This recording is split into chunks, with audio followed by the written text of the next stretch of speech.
Assalamualaikum warahmatullahi wabarakatuh. Okey, saya Fatin Syazwani binti Zumurni, GB03-395. Pada hari ini saya akan mengulaskan tentang tajuk kertas kerja saya, iaitu pendekatan psikologi dakwah terhadap remaja menerusi suri teladan. Okey, apakah yang dimaksudkan dengan psikologi dakwah terhadap remaja menerusi suri teladan ni? Okey, pada mulanya saya menerangkan tentang pendekatan psikologi dakwah.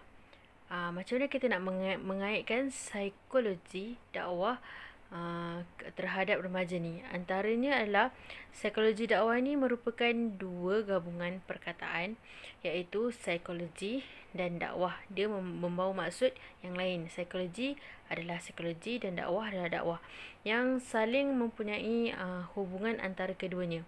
Okey, bagi menjelaskan hubungan antara psikologi dan dakwah ini, okey, saya petikkan daripada penjelasan Abdul Azizi Muhammad Zain. Beliau menjelaskan bahawa psikologi dakwah ni adalah sebagai dakwah mengikut cara psikologi. Penggunaan psikologi dalam dakwah. Lagi, dakwah melalui pendekatan psikologi dan psikologi ini adalah satu kajian jiwa manusia. Kita mengkaji macam mana keadaan manusia dalam masa yang sama kita berdakwah. Itu yang dimaksudkan pada itu yang dimaksudkan oleh Abdul Azizi Muhammad Zain. Bagaimana kita mendekati manusia tu dengan kajian jiwa manusia. Bagaimana seseorang manusia tu untuk dibentuk dalam dakwah secara baiklah, supaya dakwah itu diterima oleh seseorang remaja. Seterusnya, psikologi dakwah ini juga diertikan sebagai ilmu pengetahuan yang bertugas mempelajari dan membahaskan tentang segala gejala hidup kejiwaan manusia yang terlibat dalam proses kegiatan dakwah. Psikologi dakwah telah mengkategorikan, termasuk dalam pembicaraan, metod dakwah yang menggabungkan antara ilmu psikologi dan dakwah. Macam mana kita nak psycho seseorang remaja dalam masa yang sama kita nak berdakwah, iaitu menyebarkan kebaikan terhadap remaja supaya isi dakwah itu diterima oleh seseorang remaja. Bila kita kenal seseorang remaja itu melalui melalui psikologi, senang seseorang mad'u tu untuk menyampaikan dakwah kepada seseorang remaja.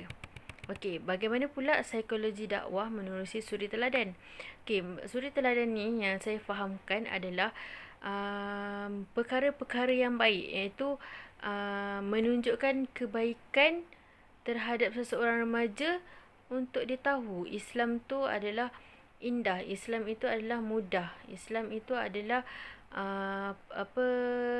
sesuatu agama yang benar, daripada perbuatan-perbuatan yang baik yang dia nampak semua Islam ni indah, tiada kecelakaan.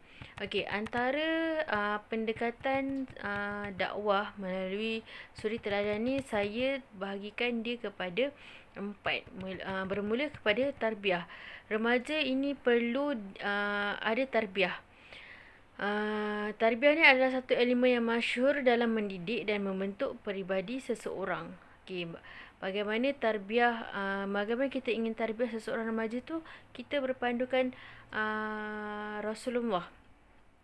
Cara Rasulullah berdakwah, cara Rasulullah menyantuni para sahabat dalam masa itu, kita boleh tarbiyah kepada anak-anak, kepada anak-anak remaja yang hampir kepada gejala sosial. Kita perlu tarbiyah dengan keadaan yang baik, dengan jangan keadaan yang paksa, kerana remaja ni sedang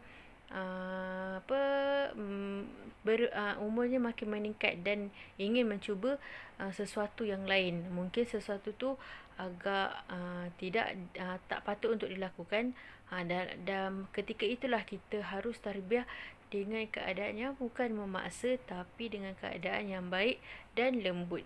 Okey, yang kedua adalah secara hikmah.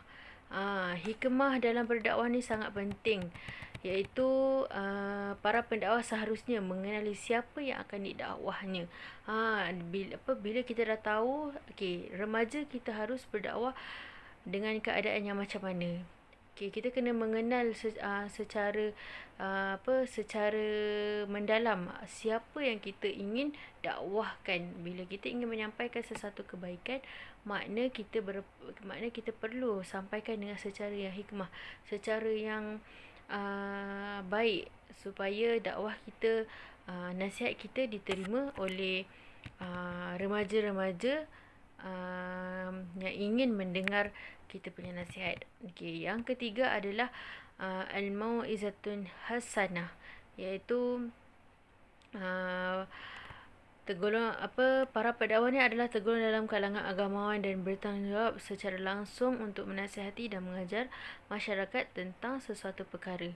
Okey, kredibiliti kita, status kita, bagaimana tindakan-tindakan kita, bagaimana kita punya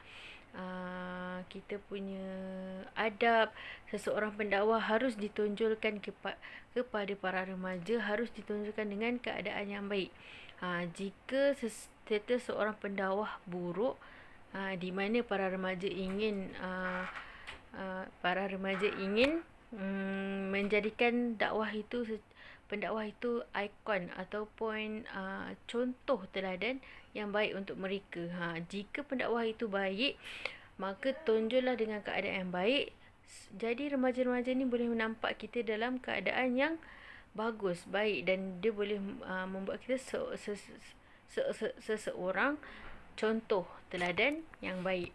Okey, yang terakhir adalah mujadalah, iaitu perdebatan adalah satu proses yang baik untuk mencernakan minda bagi mengemukakan buah fikiran. Okey, bila kita berdakwah, kita